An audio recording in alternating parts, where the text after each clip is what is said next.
Good morning, guys. Alright, we are at the Flying J in Avoca, Iowa right now. You see there, Avoca is about 40 miles away from the Nebraska line. Basically, is the easy way to put that. On I-80. Alright, we're going to be making a delivery this morning.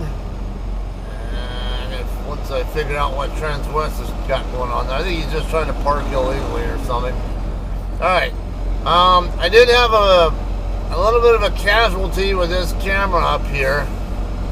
I don't know how long it's going to stay up there, but one of the little tabs on there that allows it to lock into place on the holder that it's in appears to have broken. And I can't guarantee it's going to stay up. I would make a pretty good bet that it's going to fall down at the first bump I hit or something, or it's going to sway around or something. I did try to. When I went inside, I did see if they had any more Garmin cameras. I want Garmin specifically because I like the audio quality of it. I don't really care. I don't really need the video quality so much. I mean, because it's just going to show me anyway. But I need better audio. And the exterior cameras, they don't have good audio. I don't like to use their audio if I don't need to.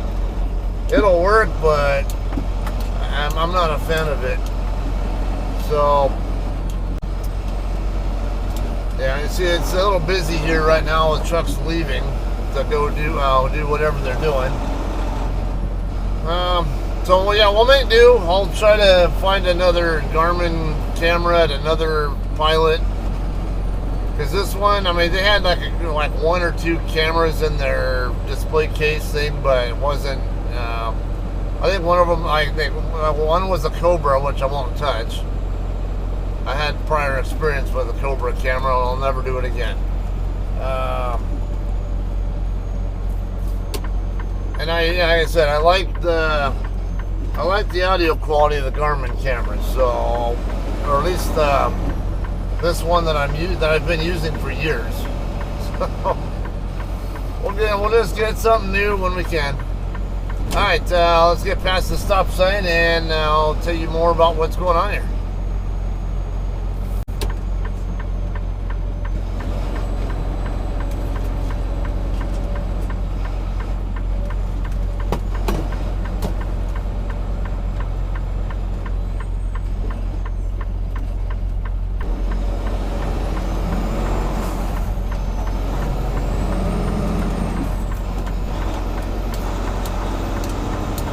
Looks like we're good now.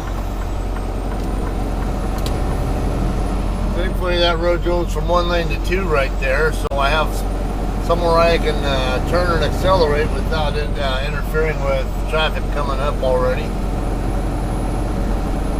Alright, so we're going to be making our delivery to Oakland Foods.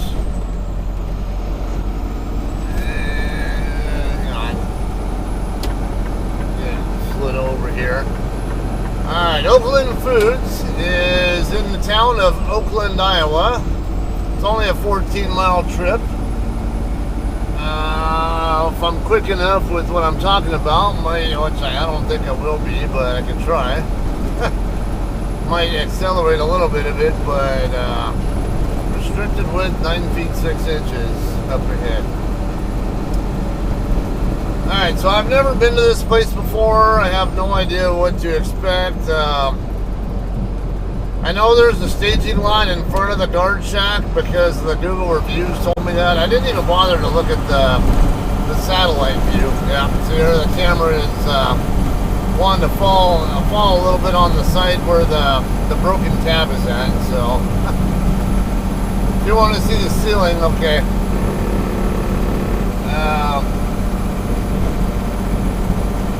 Alright, anyway, yeah, so I read some of the Google reviews. There were a lot of complaints about how long it takes for this customer to load or unload. And I saw, and one of them even said that they well, they got floor space, just get the shit out of my trailer so I can leave. And because I guess they were being held up by another truck not being there, that they needed get out of my lane. That they needed the load to go into after this guy's trailer. I can't. Just because they have a good-sized warehouse doesn't necessarily mean they have space to work with. Because, especially like when you're just inside where your trailer, just inside the dock door from where your trailer is at,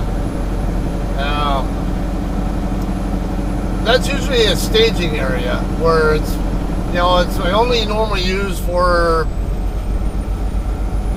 pallets that are actually like just freshly coming off your trailer or getting ready to go into your trailer. So you can get rid of that stuff. I'm like, well, yeah, you can get this stuff out of my trailer, and then then what? All right, so this stuff will be in there, and then it might get split apart from across several different trucks. Part of your load's going to one truck, part of your load's going to another truck. And how long is it going to be sitting there? Meanwhile, they can't use that same dock door for somebody else's load, whether it's to unload or load, because now they have nowhere to put that person's stuff. So I can't. I'm not going to sit here and say that they have space when they, when they maybe don't. I know, like Fry's or. Fry's/Kroger, whatever you want to call it, in Tolleson, Arizona. They have a reputation for being really slow too at times, or a lot of times, and I know they have the same issue where they lack of floor space.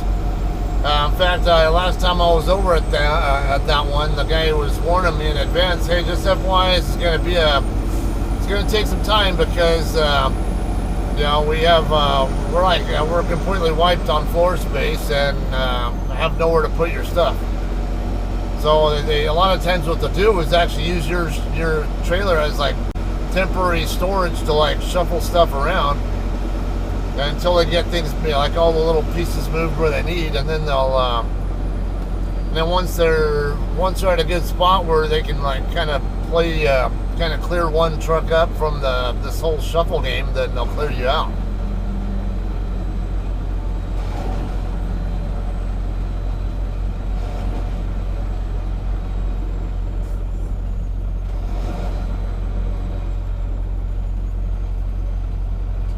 Let's see if we can fix that. All right.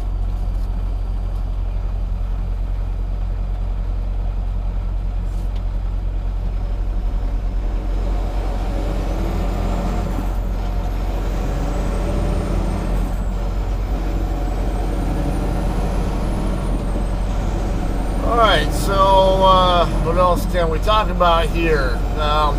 So a couple of things here, I guess. This idea got spawned from my pickup in Sioux City last.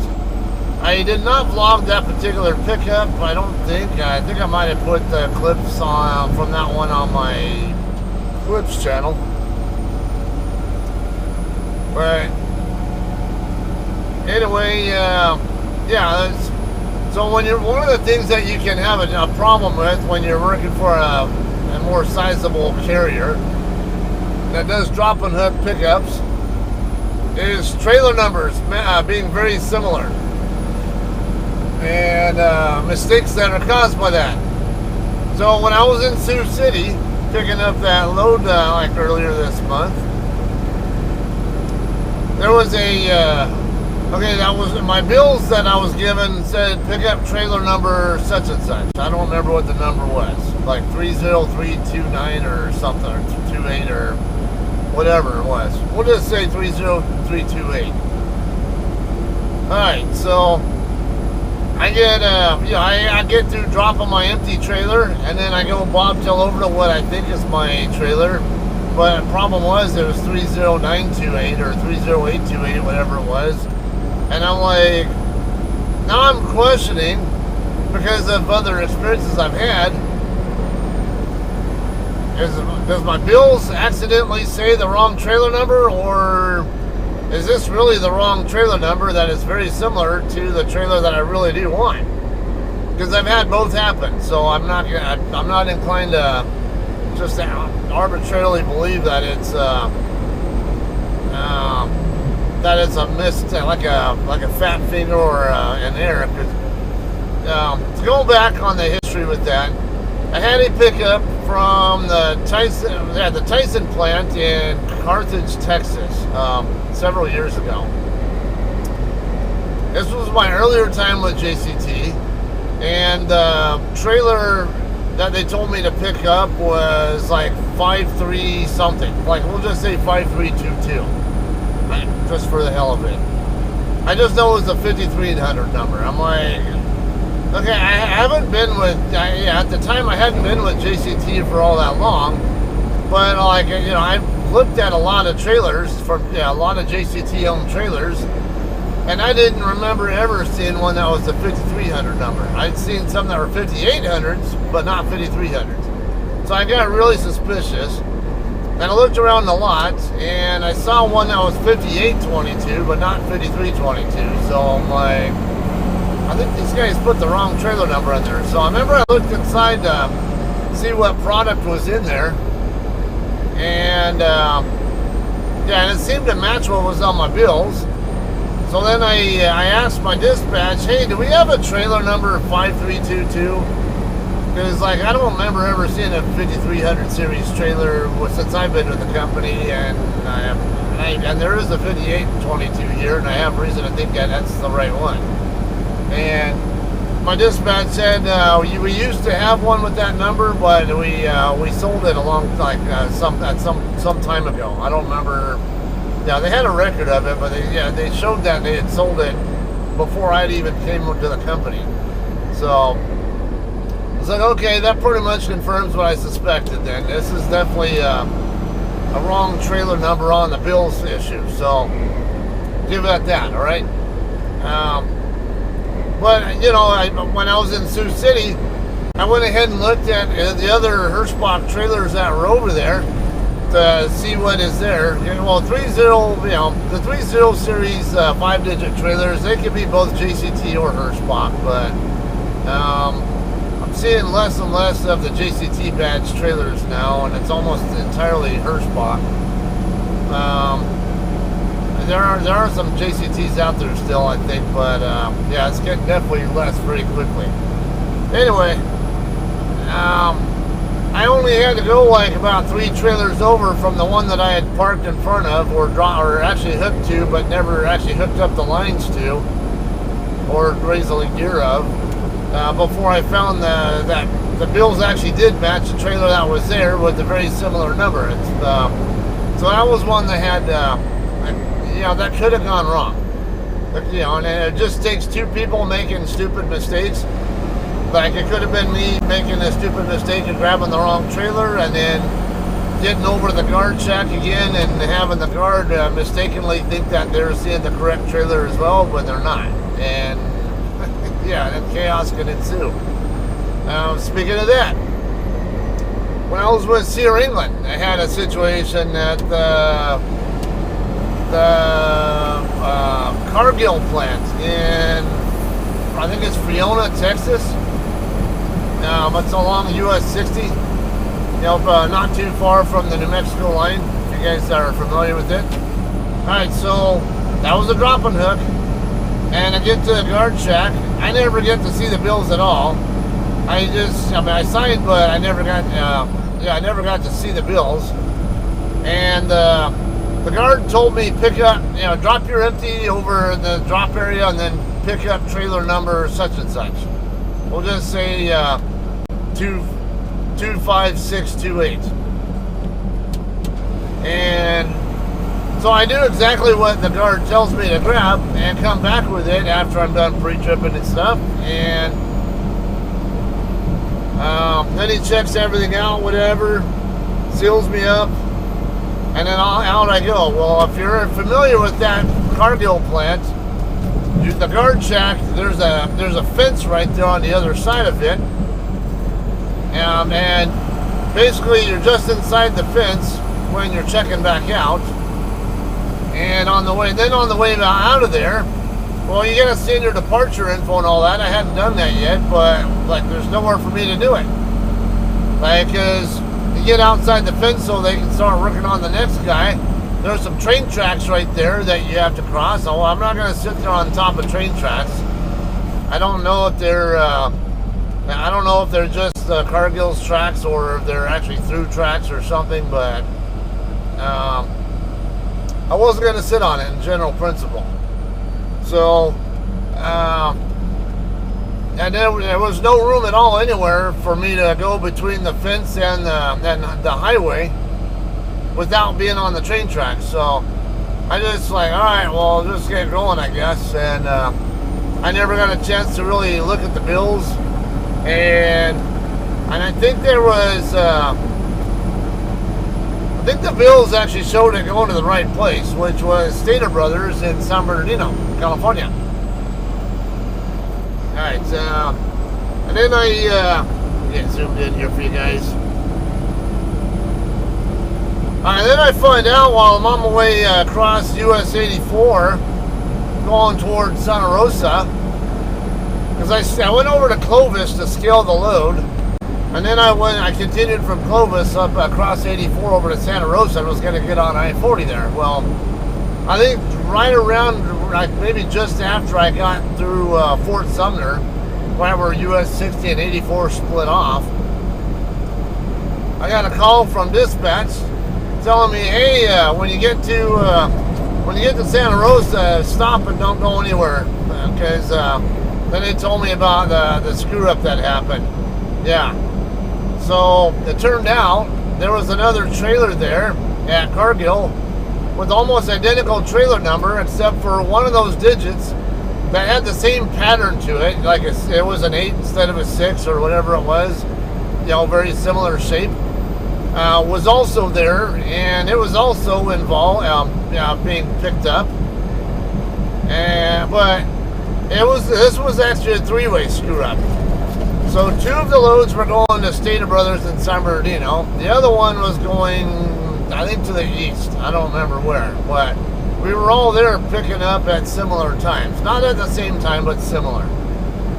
And it turned out the yard gave me actually a correct load going to San Bernardino, but the guy who was going east ended up grabbing what was supposed to be my trailer.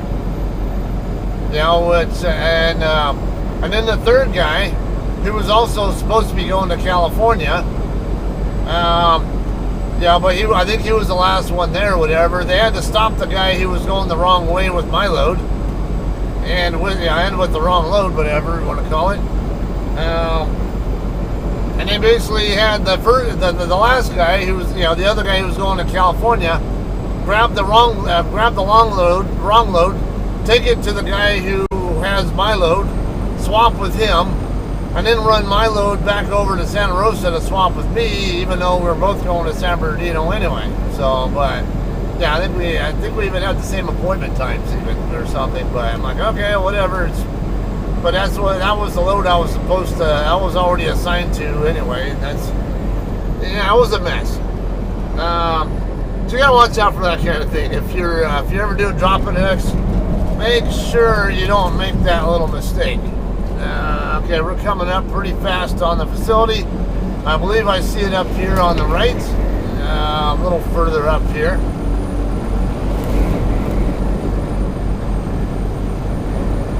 I do expect that the truck entrance, anticipate it being right here off of 59. Yeah, right before that cross street there, it looks like. Alright, yeah, I see where the truck just turned in right now, so we're going to go to the same spot he's at. And there should be a staging area there, and then you walk your bills up to the guard shack, from my understanding. And then just kind of play the waiting game. Said it could take a few hours before you even get into a dock door, but I don't know. I mean, maybe we'll have a better experience than that.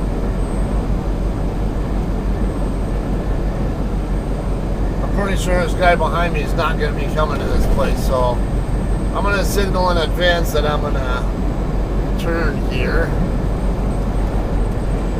It's a bit windy here. Feel a brisk east to west wind here.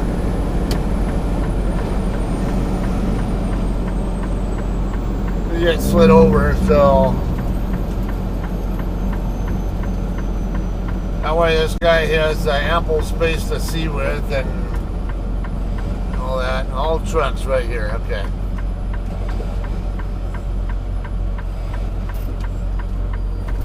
There we go. Okay, yeah, so here's the staging lot, I guess, and make sure we're clear of that fence.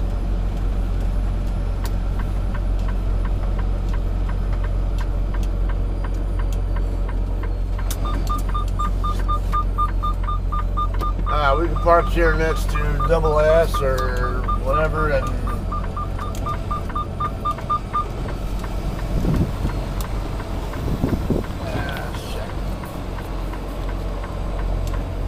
this fence, no, actually, I thought the fence was going to make it a little tricky, but no, it worked out perfectly.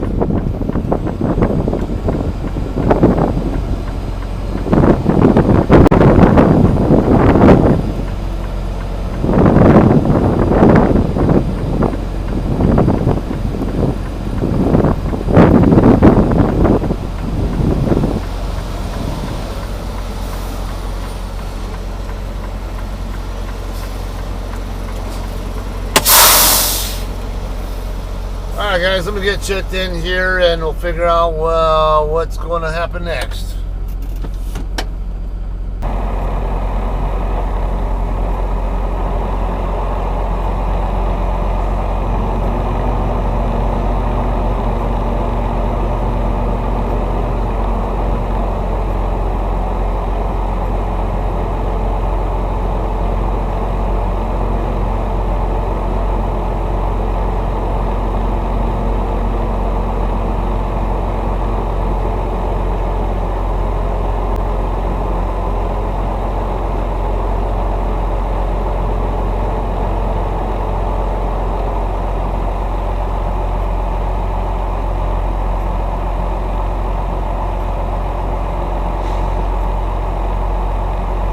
Alright guys, we got an outdoor assignment. The gate's open, so I guess they're expecting me to go by.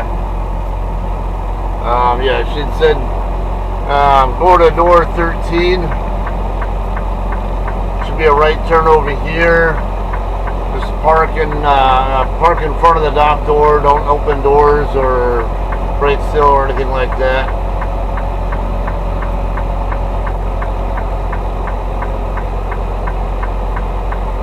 I'm guessing we're going to be docking in over by where Trias is going to dock in or something. Because I do see a sign right here saying doors 2 through 4 are over here. Okay, yeah, I see 6, 7, and 8 right in front of us, so.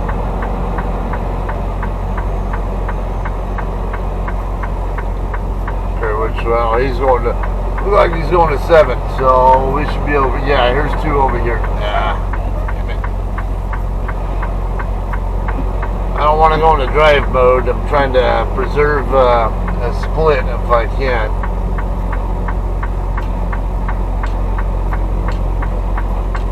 Okay, two's going to be next to this drop trailer right here.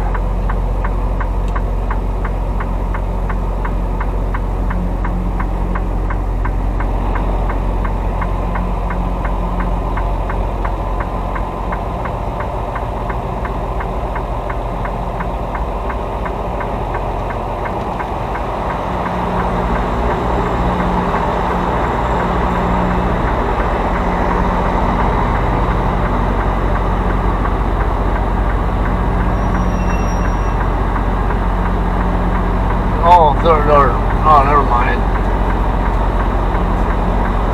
I forgot it was door 13.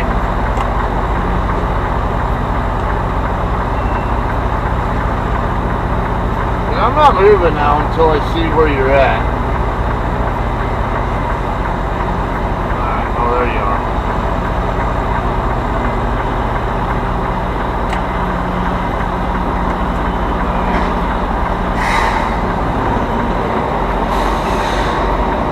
I was in the door too. She did say 13, I think, so.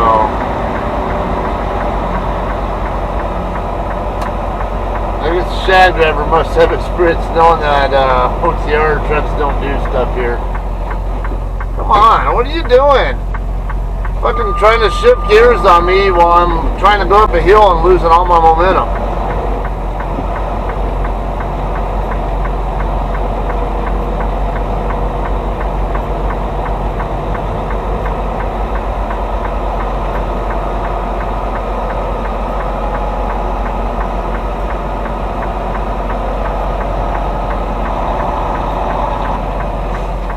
Okay, so I guess I'll be up here. Alright, we'll run high speed so this doesn't take so long for you guys.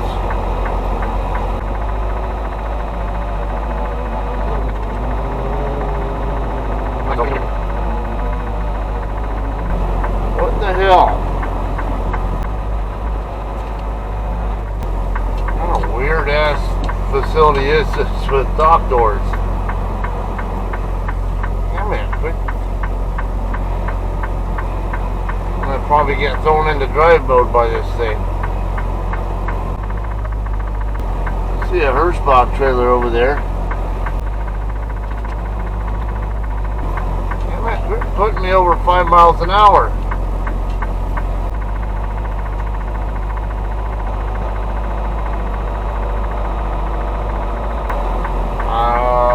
Am I supposed to go around or something? This guy's in 13 right here. What the hell?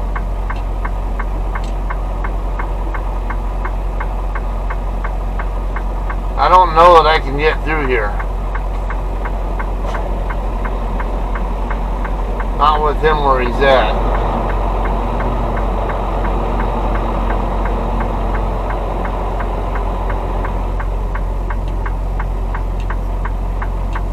Oh, let's find out.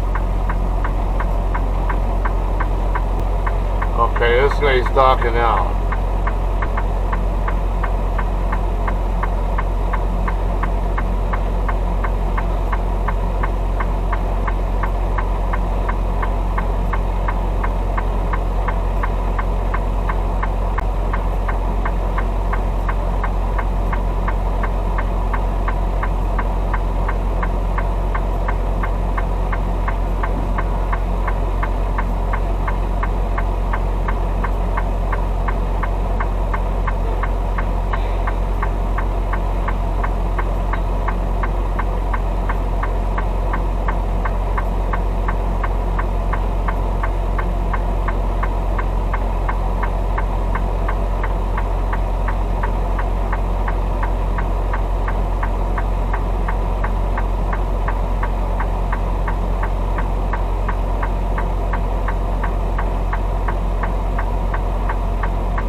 Let's get, now we have a chance to get docked in here.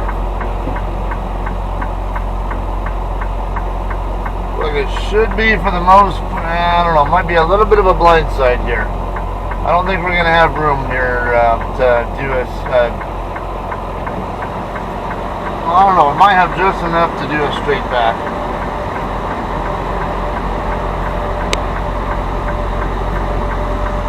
Yeah.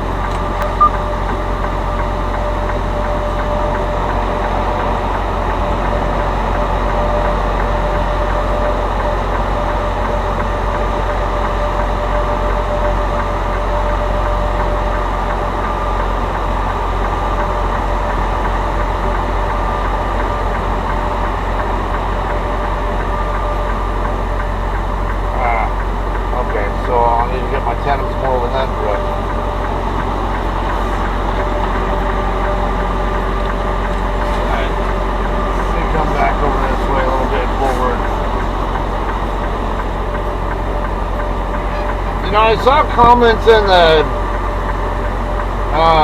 the reviews complaining about the smell here. I don't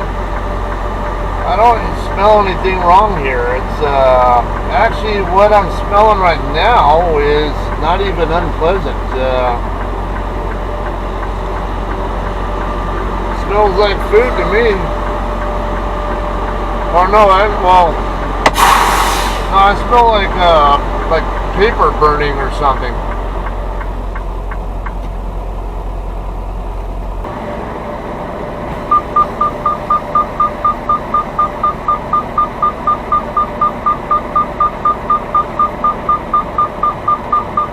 Alright guys, we are ready to get out of here. Wasn't too bad there. It took about an hour. Actually a little bit more than an hour to get unloaded. It was the big bulk size bins. Alright, so yeah, it wasn't too bad overall, I would say. I don't know, I mean, yeah, some people probably complain about the... Could I have gone that way? I don't know. Kind of looks like I could have gone that way, but I don't know the layout here. Like, what would I run into if I go that way? Alright, so I say, I know that there are complaints in the reviews about the smell, but to me it's just like someone's burning paper or something. It's not really unpleasant to me. I mean, I think it's a little bit on the strong side, but it's not like freaking like the smell of death or something. Anyway, yeah, otherwise not too bad an experience here to me, I think, but it is what it is. Alright, so I'd be careful about having the tandems too far back coming through here, because this grade right here, if the tandems are back, it's probably a pretty good way to scrape your landing gear on the ground.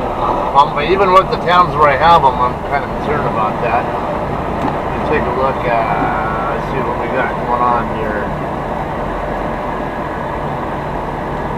Just barely cleared. Alright. Yeah, probably like maybe an inch or two of gap there between my sand shoe and the ground once I started flattening back out. So this double S, man, they do a lot here. They have a lot of drop trailers here, but then I see that they're based in Avoca, so, and that's only like 15 miles away from here, so yeah, that's where we started the video from. Alright, so what's going on next? We're going to be going to actually I'm going to go to Council Bluffs, get my trailer washed out first and get the reefer unit filled up. And then they want me to drop this trailer in the Fremont, Nebraska drop yard. And then bobtail from there over to, I guess there's a Sap Brothers nearby. And wait there for further instructions. I guess there's a shipper somewhere in the area where I'm going to be picking up from. That load's going to be taking me back to Michigan. That'll be going to Costco Distribution Center. It's in Van Buren, Michigan, which is just on the just west of Detroit. So that's what'll be going on next. I don't know that I probably won't be vlogging the pickup, so just be aware, because I'm expecting a bobtail over there. So probably what I'll do next for you guys is maybe that Costco delivery. Alright. Alright, let me see what I need to do here.